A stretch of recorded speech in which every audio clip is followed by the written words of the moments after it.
los juegos del ocultismo. ¿Por qué lo entrecomillo? Porque cuando hablamos de juegos, pues que uno tiende a pensar en el parchís, en la oca, en el risk, en las damas, en el ajedrez. Esos son juegos. ¿Por qué? Porque viene del latino ludum, que significa jugar, divertirse, ¿no? Pasar un rato agradable. Pero las prácticas propiamente ocultistas no pueden ser consideradas juegos en ese sentido. No son juegos de entretenimiento, porque si no, uno diría, bueno, ¿y qué maldad puede encerrar un juego? ¿No? ¿Cómo un juego puede hacer que el demonio aparezca o que un alma condenada se manifieste? Bueno, pues que no son juegos. Esta es la aclaración que yo quería hacer al principio. ¿Qué son entonces todas estas formas? Son canales de apertura al otro mundo. Abren las puertas a la relación con las fuerzas del mal. Eso es lo que son realmente. No son juegos de diversión o de distracción, sino que abren canales a las fuerzas del mal, a comunicarse con un mundo preternatural. Vamos a hacer esta distinción de los términos. Una cosa es lo natural, que es el nivel, digamos, en el que estamos nosotros, nivel de la física. Otra es la cosa sobrenatural, que es todo lo que respecta al ámbito divino, los ángeles, el Señor, los santos, la Virgen. Esto es lo sobrenatural, los milagros, las apariciones, etc. Y luego está el ámbito preternatural, que es todo lo referente a la acción del demonio, a la acción del demonio, de las almas condenadas. Entonces, estos canales, vamos a ver algunos, porque no dejan de salir cosas nuevas. Claro, uno dice, bueno, pero ¿y este juego, o este otro, o esta práctica, o esta la otra? Al final todas utilicen una palabra, utilicen un objeto distinto, todas tienen un único fin y todas responden a lo mismo. Invocar la presencia del mal, la presencia de Satán y los ángeles rebeldes, los ángeles apóstatas, los demonios que trabajan con él. El primer canal por el que podemos comunicarnos con la fuerza del mal o trabajan las fuerzas del mal es la videncia, el arte de ver o de adivinar, bien sea por la nigromancia, la quiromancia y todas las prácticas que hay. Claro, vamos a ver. Los brujos. Una cosa es lo que sale en televisión, los que se anuncian en los medios públicos, que normalmente son charlatanes, que normalmente son gente a ganar dinero, y otra cosa son esa brujería o esa santería de gente que tiene pactos con el diablo, pactos satánicos, y que el diablo colabora con ellos, Esos son los peores, esos no se anuncian al público. Ellos están muchas veces en locales, en lugares más escondidos o de difícil acceso, pero que solamente algunos saben y te llevan. ¿Cómo funcionan estos? Normalmente hacen un pacto con el diablo y el diablo le susurra las cosas que sabe. El diablo le susurra lo que tiene la persona que tiene delante, lo que conoce de la persona que tiene delante. Os he dicho antes que el diablo no predice el futuro, porque el futuro solo pertenece a Dios. El futuro no está escrito, Dios no lo tiene apuntado. El futuro corresponde a Dios en la libertad humana. Esto es un poco amplio, un poco complicado, que aquí se escapa al objeto del tema. Pero el diablo, los ángeles, no pueden conocer el futuro. Ellos actúan por conjeturas. Os voy a poner un ejemplo. Suponed que yo digo, el lunes quiero ir a mi casa a ver a mi madre. Esto que yo acabo de decir lo ha escuchado el diablo. Lo conoce ya el diablo porque ha salido de mi boca. Es un pensamiento en voz alta. Él ya lo conoce, ya lo sabe. Bueno, supongamos que en mi pueblo hubiera un brujo. Hubiera alguien que tuviera un pacto diabólico y que ese señor o esa señora se acerca a mi madre y le dice, el lunes va a venir tu hijo a verte. ¿Y usted cómo lo sabe? Yo, señora, lo sé todo. Soy vidente, tengo artes adivinatorias. Verás cómo el lunes vendrá tu hijo a verte. Y claro, el lunes me presento yo en casa de mi madre. Y me dice mi madre, oye, pues vino fulanita y me ha dicho que ibas a venir. Ah, ¿qué cosa? ¿Cómo lo sabría ella? Lo sabe así. Pero supongamos que esa fulanita va a casa de mi madre y le dice, el lunes va a venir tu hijo. Y resulta que yo el lunes tengo una circunstancia en la parroquia o tengo un problema con el coche y no puedo ir a ver a mi madre. ¿Por qué? Porque las circunstancias lo han descompuesto. ¿Qué ocurrirá entonces? Bueno, pues que el diablo, que actuaba por conjeturas, no calculó que un imponderable o cualquier cosa podría alterar los planes. ¿De acuerdo? Son conjeturas o son bien a través de los pensamientos que uno puede expresar en voz alta. Y estas son las artes adivinatorias, lo que está justo debajo. Y luego, bueno, pues es verdad que hay códigos desde muy antiguo que conocen sobre la línea de las manos o la forma de las expresiones faciales y tal, ¿no? Pero muchas veces son como ideas genéricas. Vas a tener un golpe de suerte, va a llegar el amor a tu vida, no asumas ese trabajo porque ese trabajo te va a reportar sinsabores y amarguras. Es decir, son como ideas genéricas que tú ya, al escucharlas en tu vida, empiezas como a ajustarlas, ¿no? Ah, pues me ha dicho que voy a encontrar el amor de mi vida. Pues es verdad, porque el otro día fui a tal sitio y me encontré con una chica, con un chico y tal. Y cosas que a lo mejor no tienen nada que ver entre ellos, por esa idea general que te ha dado el vidente, que te ha dado el adivino, pues tú ya empiezas en tu cabeza a ordenarlas y a ver que todo va conectado. Con lo cual hay una cuestión ahí más psicológica que de verdad. Hay una parte psicológica, pero también una parte de acción diabólica que actúa con estos magos.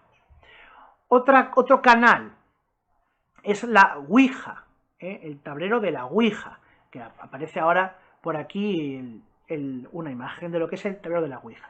Es un tablero de madera con el abecedario, unos números, si, no, sol, la luna, bueno, unos símbolos también, porque luego hay muchas formas de tablero. Y esto lo que hace es que tú vas preguntando y el espíritu, normalmente el demonio que se manifiesta, va escribiendo un mensaje a través de un vasito de cristal, de una moneda o de un recipiente que se va moviendo por el tablero, formando palabras, números, etc. El espiritismo, bueno, esto es un término un poquito más genérico que englobaría a los dos anteriores.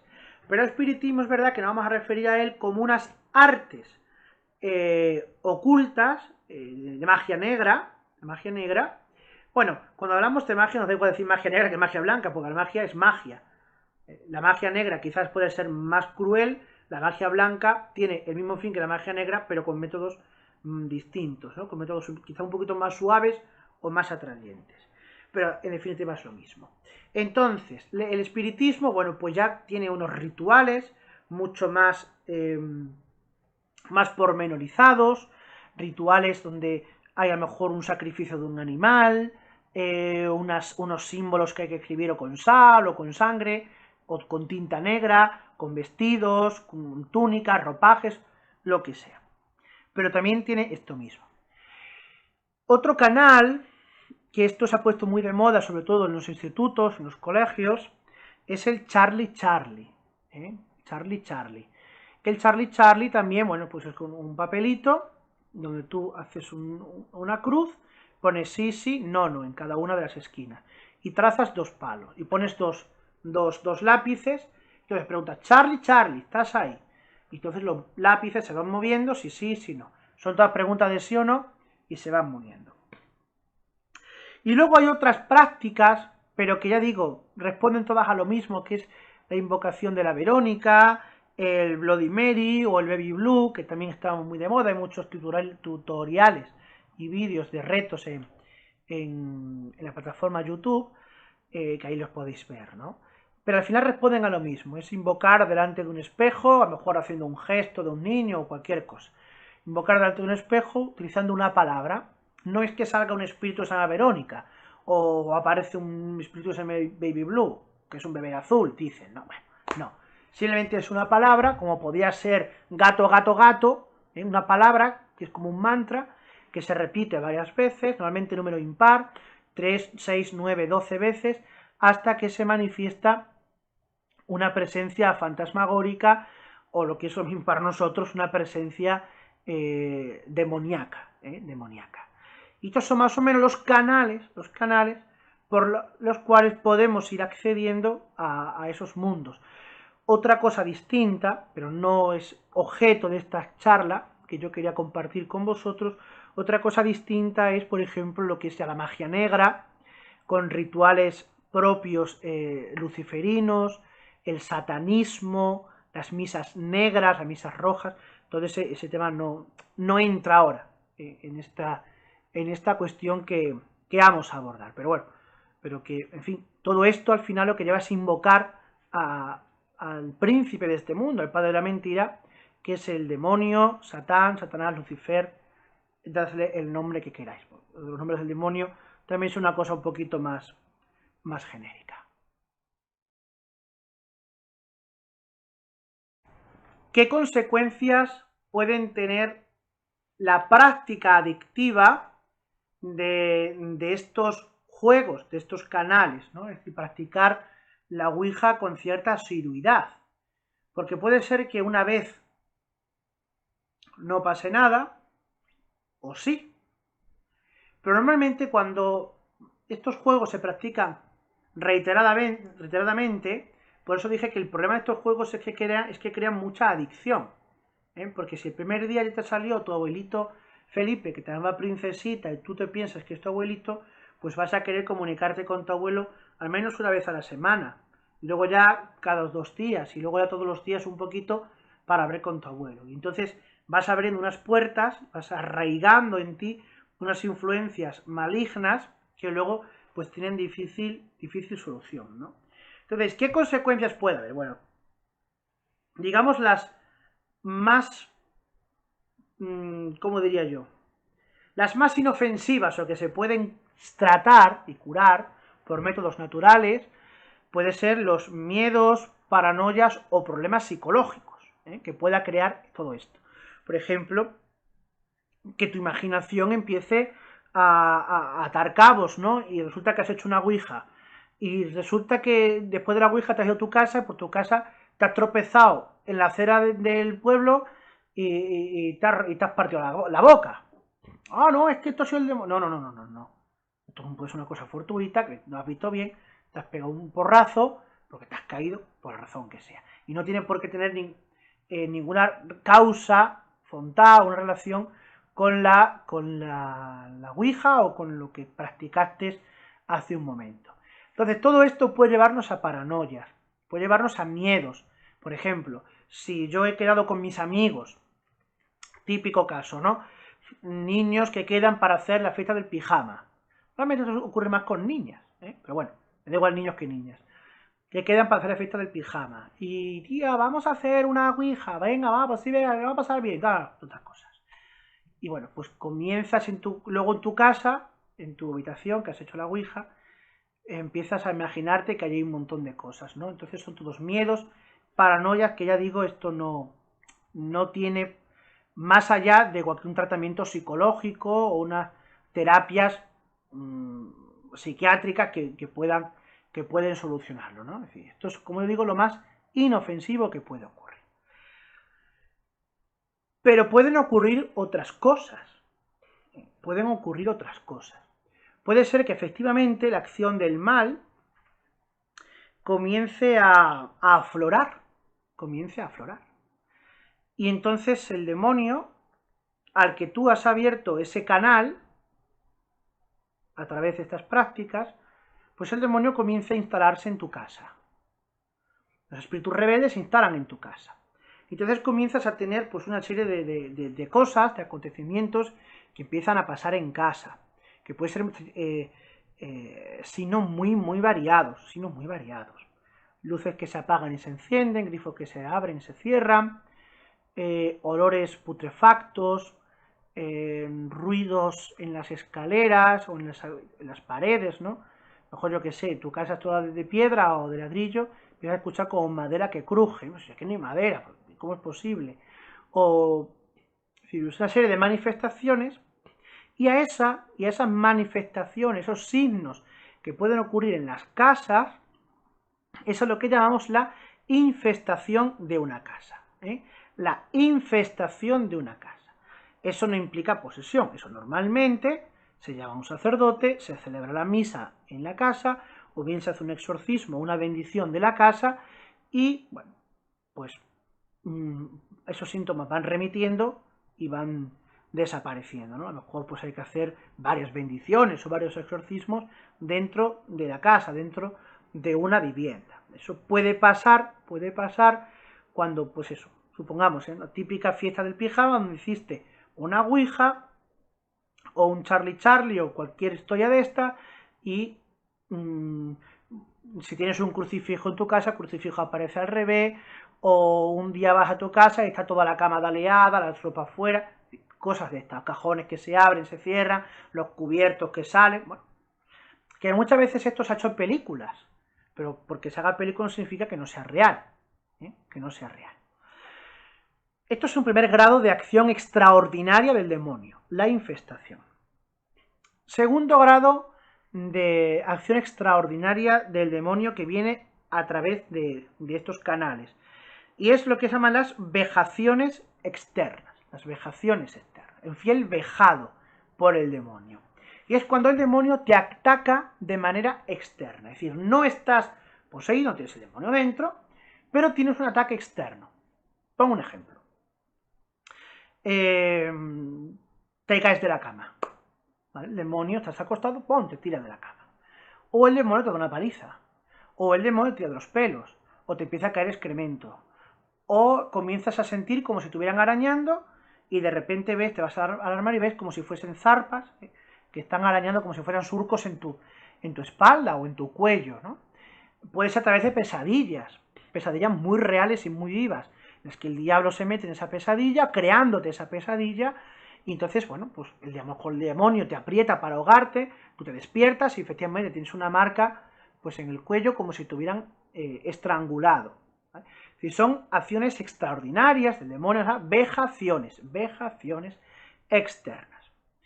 O, por ejemplo, crearte obsesiones de que ves cosas, de que ves una cara de un lobo, o de que ves el espíritu de tu abuelo Felipe, que te da la princesita. Pues el demonio te hace ver el espíritu de tu abuelo que te dice, ven a mis brazos, nietecita mía. Bueno, pues estas cosas así. Porque el diablo es el padre de la mentira y puede adoptar formas y de engañarnos a través de todo esto.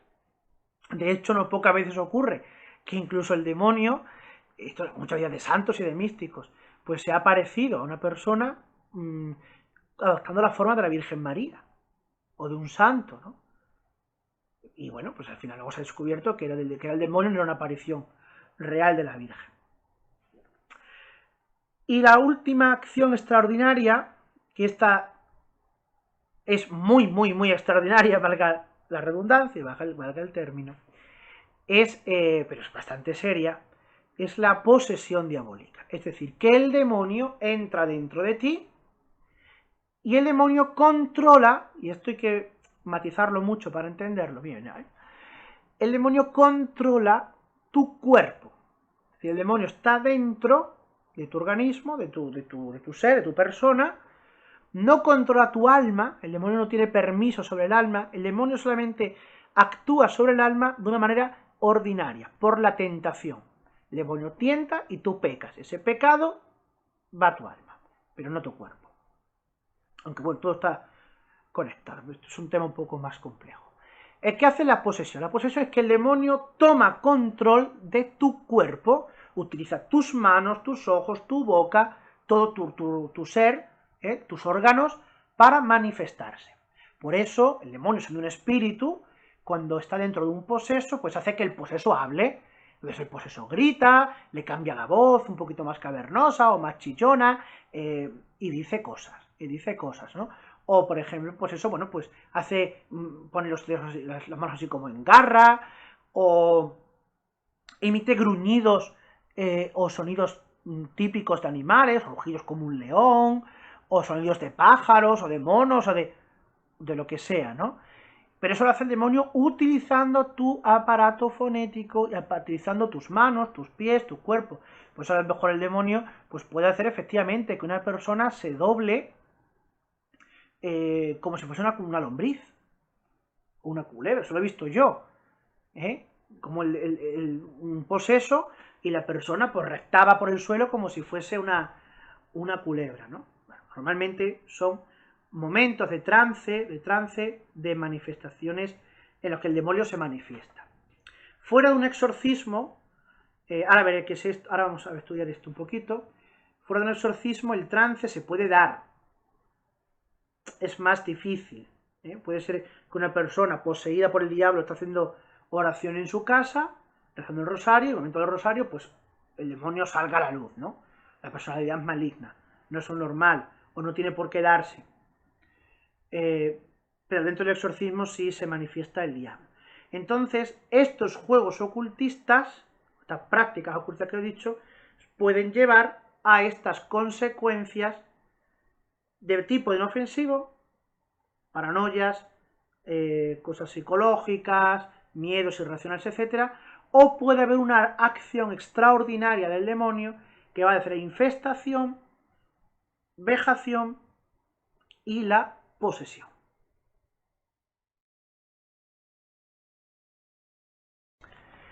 Y aquí viene la pregunta de los judíos a San Pedro la mañana de Pentecostés, ¿no? ¿Y qué tenemos que hacer? ¿Y qué tenemos que hacer? Bueno, en primer lugar, uno tiene que alejarse de todas estas prácticas que he dicho. Le sabemos por la Biblia y por el catecismo que no debemos invocar a los muertos, ni abrir puertas a las fuerzas del mal, a ese mundo oculto, negro y agresivo contra nosotros, porque el diablo busca atacarnos y matarnos a nosotros. Pero supongamos que ya es demasiado tarde y que nos hemos dado por estas cosas. Bueno, pues lo primero que hay que hacer es vivir una vida en gracia de Dios. Eso es fundamental. Eso es fundamental. Vivir una vida en gracia de Dios significa una vida de misa dominical. Si puede ser diaria, mejor que mejor, pero al menos los domingos la misa. La comunión frecuente, comulgar cada domingo. La confesión. Si puede ser semanal, es óptimo. Si no, pues una vez al mes o quincenalmente. La confesión de todos los pecados. Pecados de la vida pasada, de lo que se tenga conciencia, y pecados que vayamos haciendo. Sean pecados mortales, sean pecados veniales, sean faltas graves o faltas más livianas, ¿no? Más débiles. Confesar una buena confesión, al menos semanal o quincenal. Oración personal. La oración personal es muy eficaz y debemos hacerla como cristianos. El rezo del rosario todos los días, un reto de meditación, de lectura espiritual, de lectura del Evangelio. Hay como 4 cosas diarias, fáciles de hacer, que nos aseguran una plena vida espiritual. Y es rosario, rato de meditación, lectura espiritual y examen diario. Examen de conciencia a la noche. Esas son 4 cosas. Que uno pueda además ir a misa a diario, mejor que mejor. Que uno le es imposible diariamente hacer misa, al menos los domingos. Porque hay que recordar que la asistencia, mejor dicho, la no asistencia dominical a la misa, sin falta grave, ¿no? Como no se puede, por trabajo, por lo que sea, porque está enfermo, pues conlleva un pecado mortal. Las personas que no van a misa los domingos tienen pecado mortal. Esto hay que recordarlo porque hay mucha gente que no lo sabe o que no lo quiere saber. La caridad, las obras de misericordia, practicarlas. La limosna a los pobres a través de Cáritas o de ONGs que trabajen con distintos pues problemas sociales, ¿no? Y que podamos colaborar. Entonces, estas prácticas nos aseguran siempre una vida de gracia y también nos aseguran además que si hubiera algún tipo de influencia demoníaca en nosotros, vejación, infestación, vejaciones externas, internas, bueno, pues estas fueran remitiendo. Y luego hay otras prácticas a las que hay que acudir. sin demora. Y es los sacramentales. Los sacramentales. Por sacramentales, no voy a entrar aquí en definición, porque eso es otro mundo. Por sacramentales aquí me refiero básicamente a 4. Utilizar agua bendita, a mejor agua exorcizada, la sal exorcizada, las bendiciones del sacerdote y el exorcismo. Vamos a ver esto un poquito. Primeramente el agua y el aceite exorcizado. Probablemente van juntos. A lo mejor en el ritual de 1614 estaban en lo que se llama el Ordo ad Facendam Aquam Benedicta, que estaba aquí, Ordo ad Facendam Aquam Benedicta.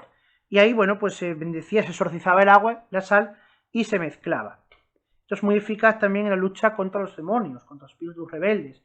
Y ahí, bueno, pues eso, simplemente tener ese poquito de agua, que lo puede bendecir cualquier sacerdote. En vuestra parroquia vais, Padre, bendígame el agua, el aceite, perdón, la sal.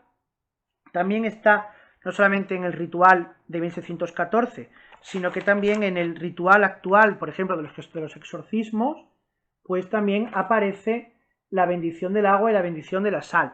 Y también en el misal romano actual, tercera edición del misal romano, donde en el apéndice, donde está la bendición del agua dentro de la misa, pues también hay una oración para bendecir la sal.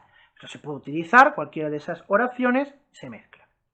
Y eso, bueno, pues tenerlo en casa para echarlo por casa, el agua, la sal, y también pues signarnos a nosotros con agua por la mañana y por la noche antes de dormir.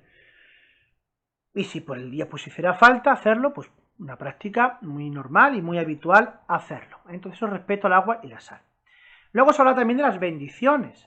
Muchas veces una simple bendición que dé un sacerdote, imponiendo las manos y trazando la cruz sobre la cabeza de la persona, invocando el nombre de la Santísima Trinidad, yo te bendigo en el nombre del Padre, del Hijo y del Espíritu Santo, pues hay muchas veces más que suficiente para vivir una vida de gracia o para ir quitando fuerza a cualquier influencia diabólica que se pudiera tener.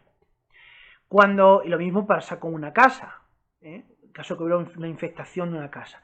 Pues el ritual de las bendiciones, que llamamos bendicional, también recoge la bendición de una casa. Entonces un sacerdote va a tu casa con agua, sal exorcizada, ambas cosas, reza esa oración de bendición de la casa y la asperge. Si fuera necesario, porque la influencia del diablo va más allá de lo permitido, por decirlo de alguna manera, y ya hubiera un tipo de influencia más fuerte y tal, bueno, pues está este ritual de la Santa Iglesia, que es el ritual de los exorcismos. Y el ritual de los exorcismos es al final, en el apéndice